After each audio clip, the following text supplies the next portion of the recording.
Hi guys, সবাই তোমরা কেমন আছো? আশা করি সবাই ভালো আছো। তো আজকে সকালটা আমার এরকম করে শুরু হলো। সকালে ঘুম থেকে উঠে আমি একটু হাঁটতে বেরিয়েছি।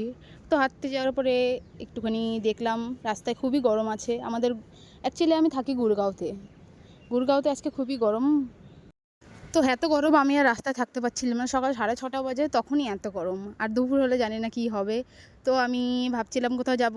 তো তোমরা দেখো কী অবস্থা হলো লাস্টে। ভিডিওটা লাস্ট অবধি দেখবে প্লিজ, তোমাদের একটা রিকোয়েস্ট আছে, প্লিজ দেখবে।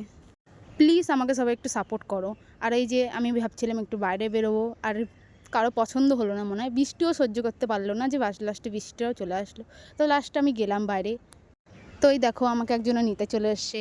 নামটা আমি পরে বলবো, নামটা আমি এই ভিডিওতে নেব না। আর আমার সকাল থেকে কিছুই খাওয়া হয়নি, তার জন্য আমি ওকে ফোন করলাম যে আসো একটু ঘুরতে যাই। তো আমাকে এক জায়গায় নিয়ে গেল, আমার একটা ফেভারিট জায়গা। তো সেইটা হলো, তোমরা দেখতে থাকো বুঝতে পারবে। তো দেখতেই পাচ্ছ আমার বিরিয়ানি খুব ফেভারিট, ঠিক আছে? তো আমি বিরিয়ানি খেতে গেছি। তো বিরিয়ানির দোকানে এত ভিড় কী বলবো তোমাদের। তো ফাইনালি আমাদের লাইনটা আসলো বিরিয়ানির দোকানে। তো এটা চিকেন বিরিয়ানি না, এটা জাস্ট ভেজ বিরিয়ানি, ঠিক আছে?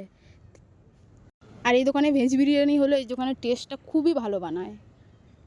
তো বিরিয়ানিটা এবার ও নিয়ে যাচ্ছে, এবার ও খেয়ে টেস্ট করে বলবে যে বিরিয়ানিটার টেস্টটা কেমন আছে। আর তোমরা দেখে বলো কেমন লাগছে দেখতে। আর তোমাদের বাড়ি কোথায় সেটাও একটু প্লিজ কমেন্ট করে জানিও। আর তোমাদের ওখানে বিরিয়ানিটা কোথায়, কীরকম পাওয়া যায়, কীরকম প্রাইস, কিনা কীরকম টেস্ট, প্লিজ কমেন্ট করে সেটা জানাবে। তো অনেক দিন ধরে আমি একটু গাড়ি চালাই না, তো আমাকে আজকে বললো একটু গাড়িটা একটু চালাও তাহলে। তো আমি গাড়িটা চালাচ্ছি, গাড়ি চালাতে বাড়ি চলে এসেছি।